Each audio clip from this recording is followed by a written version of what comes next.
Ministry of Foreign Affairs is also issuing controversial statements. Yes, because napaso siya sabi niya, hindi, we will not have an investigation jointly. And I agree with him. Eh, nung nakialam na, haven't you noticed na kumisan pagka ginaganyan tayo, nawawala yung issue? That is deliberate. Pinapasyal tayo. Kaya, all of us, it behooves all of us, and I'm not telling media what to do. Eh, yung mga politiko ang nagsasalita, yung mga cabinet, yung nagsasalita sila, siyempre, susulat nyo yan. Kaya dapat, may self-imposed discipline based on national interest. Yan ang hindi pa natin natutuhan because we don't have a very strong diplomatic history. We've never really had enough history. In fact, I was just talking with the Foreign Affairs the other day in my office in the Red Cross.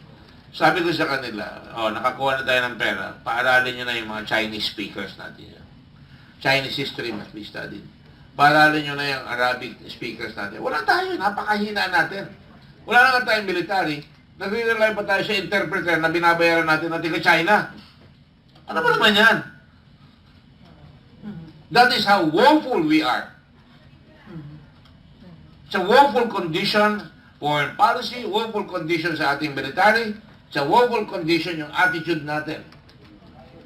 The entire attitude towards the national interest sucks.